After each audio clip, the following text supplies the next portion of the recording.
The $1,000, $1,000. repeated Lawyer Tolman. And here's the money. His voice was formal and distant. Young Gillian laughed as he touched the small package of money. It's such an awkward amount, He said to the lawyer. With $10,000, you can really have fun. Even $50 are less of a problem. You heard your uncle's will. Continued Lawyer Tolman. Did you listen carefully? Remember that you must tell us exactly how you spend the $1,000 as soon as you spend it. It's best that you write a list for us. These were Mr. Gillian's last wishes.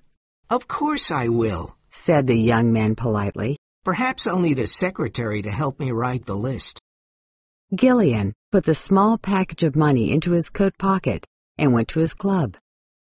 At his club, he looked for old Bryson, who was 40 years old and calm. He was reading a book and took off his glasses when he saw Gilliam. Wake up, old Bryson, said Gilliam. I have a funny story to tell you. Why don't you tell it to someone else? Said old Bryson. You know I hate your stories. This one is better than usual, said Gillian. It's sad and funny. My uncle left me $1,000 in his will. Now what can a man do with $1,000? I thought your uncle was a very rich man with about $500,000. Said old Bryson, showing very little interest. He was, said Gillian happily. That's why it's so funny. He left one part of his money to the scientist who will discover a new germ, and the other part to build a hospital that will destroy the germ. Then the butler and the housekeeper got a special ring and $10 each, and I got $1,000. You have plenty of money to spend, said old Bryson. Oh, yes, plenty, said Gillian. My uncle was very generous with me. Are there any other heirs? Asked old Bryson. None, except for Miss Hayden, a ward of my uncle who lived in his house. She's a quiet girl, the daughter of one of his friends. Now, tell me, old Bryson, what can a man do with $1,000? Old Bryson cleaned his glasses and smiled. Gillian knew that when old Bryson smiled, he was going to be very offensive. $1,000 can be a lot of money or very little money, he said. A man can buy a home with it and be very happy. You can buy milk for 100 babies for 3 months and save their lives. It can give an ambitious boy an education.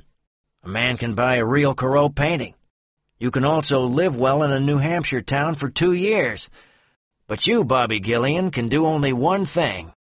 You can buy Miss Lotta Laurier a diamond pendant with $1,000.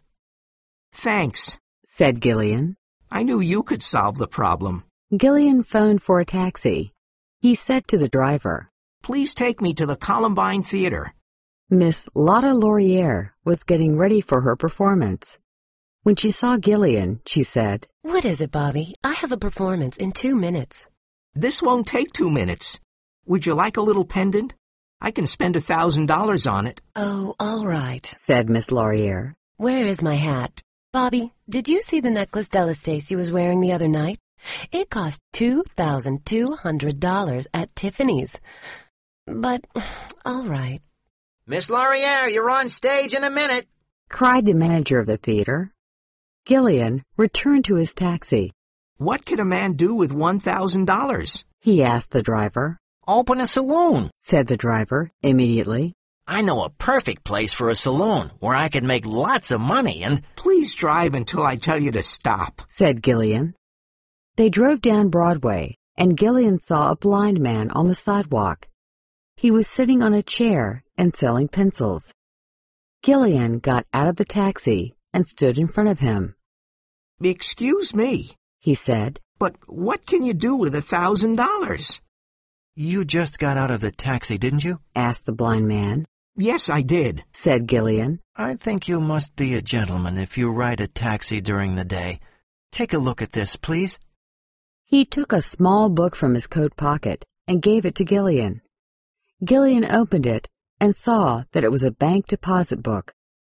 It showed a sum of $1,785. Gillian returned the bank deposit book and got into the cab. I forgot something, he said. Drive to the law offices of Tolman and Sharp. Lawyer Tolman looked at him severely through his glasses. "Excuse me," said Gillian cheerfully. "may I ask you a question? Did my uncle leave Miss Hayden anything besides the ring and the $10? Nothing, said Mr. Tolman. Thank you very much, sir, said Gillian, and he returned to his taxi. He gave the driver the address of his late uncle's home. Miss Hayden was writing letters in the library. She was small and thin, and she wore black clothes, but she had lovely eyes. Gillian entered and said, "I was at the lawyer's office, and he found an additional clause to my uncle's will. It seems that he left you $1,000. Mr. Tolman asked me to bring you this money. Here it is. Please count it to see if it's right." Gillian put the money near her hand on the desk. Miss Hayden's face turned white. "Oh," she said, and again. "Oh." Gillian turned and looked out of the window. "I think you know that I love you," Gillian said. "I am sorry," said Miss Hayden, taking her money. "Then there is no hope?" asked Gillian. "I am sorry," she said again. "May I write a note?" asked Gillian with a smile. He sat down at the big library table. She gave him some paper and a pen. Gillian wrote, "Paid by Robert Gillian. $1,000 to the best and dearest woman in the world, for all the happiness she brings to people." Gillian put his note into an envelope and went away. His taxi stopped again at the law offices of Tolman and Sharp. "I spent the $1,000, he said happily, and I am here to tell you exactly how I spent them." He threw the white envelope on the lawyer's table. Mr. Tolman did not touch the envelope and went to a door and called his partner, Mr. Sharp. Together, they opened the big safe. They took out a large envelope and slowly opened it. "Mr. Gillian," Mr. Tolman said, formally, "there's a codicil to your uncle's will. He gave it to us privately. It can be opened only after you spend the $1,000. This is what it says. Dear Robert, spend the $1,000 wisely and carefully, and you will receive $50,000 in bonds. Spend the money carelessly and foolishly, as you did in the past, and the $50,000 in bonds will go to Miriam Hayden, my ward. Your uncle, Septimus Gillian. Now, Mr. Sharp and I will examine your note and then decide." Mr. Tolman put out his hand to take the note, but Gillian was quicker. He took it and tore it into little pieces and put them in his pocket. "Oh, it's all right," he said, smiling. "I don't want to disturb you with this.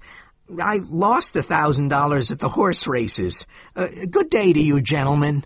Tolman and Sharp looked at each other and shook their heads. Gillian left and whistled happily as he waited for the elevator.